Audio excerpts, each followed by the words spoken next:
Afin de discriminer entre les stocks et pour, bien entendu, prioriser notre effort de gestion des différents articles, on peut appliquer l'idée ou le principe de Pareto, l'effet de Pareto. Par exemple, 80% du volume des achats est généré par 20% des produits, 80% des transactions sont générées par 20% des articles.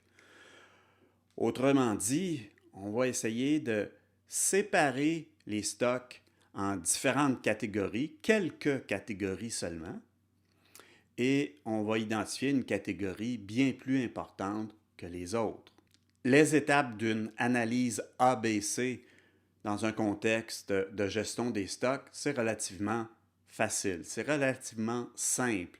On choisit tout d'abord une mesure d'évaluation. Par exemple, un volume d'utilisation annuel qui pourrait être en volume physique fois le poids physique fois la quantité annuelle d'achat. Puis on pourrait aussi multiplier le tout par la valeur d'achat. Tout comme ça pourrait être seulement la quantité annuelle multipliée par le coût unitaire de l'article. La mesure d'évaluation, c'est un choix qu'on fait. Mais il faut arriver à une mesure qui va faire en sorte qu'on puisse additionner des valeurs entre les stocks. Les unités elles-mêmes entre les produits, généralement, ce n'est pas une bonne mesure d'évaluation. Souvent, on va rajouter le coût à ça. Alors, choisir une mesure d'évaluation, on l'applique à tous les produits, bien entendu. On classe ensuite les produits en ordre décroissant d'importance. On a donc en haut, au début, les produits qui ont une mesure d'évaluation plus élevée que les suivants. On trace le pourcentage cumulatif d'utilisation versus le numéro d'article, ce qui veut dire que on a nos différents articles ici en abscisse et en ordonnée, on a notre mesure d'évaluation. Les articles sont classés en ordre décroissant d'importance de la mesure d'évaluation. Puis, on divise les produits en catégories A, B et C. À peu près 20% des articles seront des A. Les 20% premiers seront des A. Ensuite, entre 30 et 40% des articles suivants seront des B.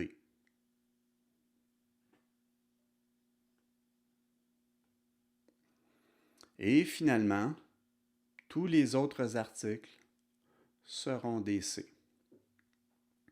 Et généralement, les C seront entre 50, 60, 70% de tous les articles.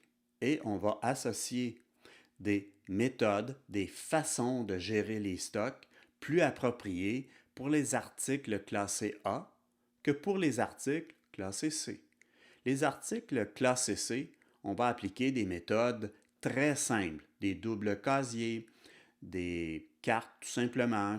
Quand la localisation de l'article est vide pour un article C, on fait le réapprovisionnement, des choses très très simples. Tandis que les A, on va les suivre au jour le jour. Pour ce qui est des B, c'est comme un entre-deux. Certains des B, il va y avoir un suivi plus serré que les autres. Voici un exemple. Petit exemple, bien entendu, nous avons 20 produits P1 à P20 dans notre base d'articles. Le coût unitaire de chaque article, l'utilisation ou la demande annuelle. Le coût total est donc coût unitaire fois utilisation annuelle. Si on prend comme P1, un coût total de 38 500 sur une base annuelle, divisé par le coût total de tous les 20 articles, 236 400, ça donne un pourcentage de 16,3 %. Et si c'était sur la base de l'utilisation, on a 350 unités divisé par le 2275 au total. Évidemment, si les unités s'additionnent ici, ce sont peut-être des palettes. Mais si les unités ne s'additionnent pas, on ne peut pas faire 350 sur 2275. Ici, supposons que les unités s'additionnent. et ça donne un pourcentage d'utilisation de 15,4 %. C'est à peu près égal au pourcentage du coût total, mais ce n'est pas toujours le cas. Si on regarde plutôt l'article P16, on voit une grande différence entre son 40 800 $ sur les 236 400, soit 17,3 % du coût total, versus seulement 80 unités sur les 2275. Donc, peu d'unités en termes de pourcentage d'utilisation, mais quand même un large pourcentage du coût total. Si on fait le tri de tous nos articles sur le pourcentage du coût total, du plus élevé au plus faible, on obtient la liste suivante dans l'ordre P16, P1, P19 pour ce qui est des articles.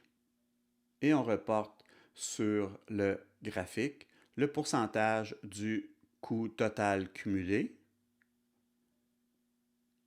et individuellement le pourcentage du coût total. C'est un autre, bien entendu, un autre axe. Ou encore, c'est tout simplement le coût total sur cet axe. Et on voit apparaître ici 3 grandes catégories. Une première, une deuxième et une troisième. Ainsi, la première catégorie, ce seront les articles A, la deuxième, les articles B et la troisième, les articles C. Ici, 50% des articles sont des articles C et 20% des articles sont des articles A.